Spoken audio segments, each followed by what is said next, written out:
ಇವತ್ತು ನೀವೆಲ್ಲ 7ನೇ ವೇತನ ಜಾರಿ ಅದಕ್ಕೆ ನನಗೆ ಅಭಿನಂದನೆ ಸಲ್ಲಿಸಿದ್ದೀನಿ.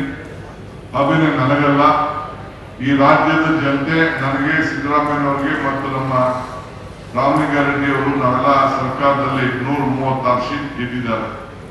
ನನಗೆ ವಿಶ್ವಾಸ ಇದೆ, ನಾವು ಕೊಟ್ಟು ಮಾತು ಉಳಿಸ್ಕೊಂಡಿದ್ದೀವಿ. 1 ಸೀಟ್ ಇತ್ತು, ಈ ಸೀಟ್ ಸ್ವಲ್ಪ ನಾನು ಯಾಮಾರ್ಬಿಟ್ಟೆ ಅಂದ್ರೆ ನಾನು ಬೇರೆ ಬೇರೆ ಕಡೆ ಎಲ್ಲ ತಿಳ್ಕೊಂಡು ನಾನು ಹಿಂದೆ ಮುಂದಕ್ಕೆ ಯಾಮಾರಕ್ಕೆ ಹೋಗುದಿಲ್ಲ. ನನ್ಗೆ ಗೊತ್ತಿದೆ, ನಮ್ಮ ಜನರ ಬಗ್ಗೆ ನನ್ಗೆ ನಂಬಿಕೆ ಇದೆ, ಚನ್ನಪಟ್ಟಣ ಜನತೆ ಬಗ್ಗೆನೂ ನಂಬಿಕೆ ಇದೆ. ಚನ್ನಪಟ್ಟಣಕ್ಕೆ ಹೊಸ ರೂಪ ಕೊಡಬೇಕು. ಈಗಾಗಲೇ ಸುಮಾರು 15,000 ಜನ ಸೈಟ್ಗೆ ಮನೆಗೆ ಅರ್ಜಿಯನ್ನ ಕೊಟ್ಟಿದ್ದಾರೆ. ಈಗಾಗಲೇ ಚನ್ನಪಟ್ಟಣ ಟೌನ್ ಪಕ್ಕದಲ್ಲೇ ಒಂದು 50 ಎಕರೆ ಜಮೀನನ್ನ ಈಗಾಗಲೇ ಗುರುಸಿದ್ದೇವೆ. ಲೇಔಟ್ ಫಾರ್ಮೇಶನ್ ಕೂಡ ಎಲ್ಲ ಪ್ಲಾನ್ ರೆಡಿ ಮಾಡಿಸ್ತೀನಿ.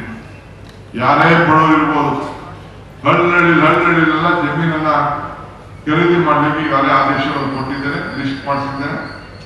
ಬಂದು ಕೇಳ್ಕೊಂಡಾಗ ಸುಮಾರು 22,000 ಜನ ಗ್ರಾಮ ಸಂದರ್ಶನ ಕಾರ್ಯಕ್ರಮದಲ್ಲಿ ಜನರಿಗೆ ಸೇವೆ ಇರಲಿ ಅಂತೇಳಿ ಮನೆ ಬಾಗಿಲಿಗೆ ಕಳಿಸಿಸ್ಬಿಟ್ಟು ಅವ್ರ ಕಷ್ಟ ಏನು ಅಂತ ಅವ್ರ ಅರ್ಜಿ ಪಡ್ಕೊಂಡು ಇವತ್ತು ಅವರ ಅರ್ಜಿಗಳನ್ನ ಸ್ವೀಕಾರ ಮಾಡಿ ಅವ್ರ ಸಮಸ್ಯೆಗಳನ್ನ ಆಲಿಸುವಂತ ಕೆಲಸ ನಾನು ಮಾಡಿದ್ದೇನೆ. ನೀವು ಸರ್ಕಾರಿ ನೌಕರರು, ನೀವು ಕೂಡ ಭಾಗಿಯಾಗಿದ್ರಿ, ಅರ್ಜಿಗಳನ್ನ ಸ್ವೀಕಾರ ಮಾಡಿದಿರಿ. ಅವ್ರಿಗೆಲ್ಲ ಸಹಾನುಭೂತಿ, ಸುಮ್ಮನೆ ಅವ್ರಿಗೆ ಅನೌನ್ಸ್ಮೆಂಟ್ ಕೊಟ್ಟು ಕಳ್ಸಿಕೊಡೋದಲ್ಲ. ನಾನು ತಮ್ಮ ಕೇಳೋದಿಷ್ಟೇ, ಎಷ್ಟು ಸಹಾಯ ಮಾಡಕ್ ಸಾಧ್ಯನೋ ಅಷ್ಟು ಅವ್ರಿಗೆ ಸಹಾಯ ಮಾಡಬೇಕು. ಯಾರ ಹತ್ರನೋ ಏನು ನೀವು ನಿರೀಕ್ಷಣೆ ಮಾಡಬಾರ್ದು.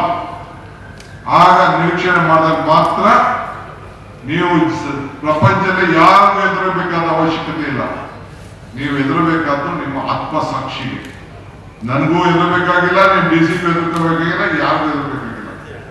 ನೀವು ನಾನು ಪ್ರಾಮಾಣಿಕವಾಗಿ ನನ್ನ ಕರ್ತವ್ಯವನ್ನು ನಾನು ಮಾಡಿದಿನ ಇಲ್ವಾ ಅನ್ನೋದನ್ನ ನೀವು ನಿಮ್ಮ ಆತ್ಮಸಾಕ್ಷಿಗೆ ನೀವು ಕೆಲಸ ಮಾಡಬೇಕು.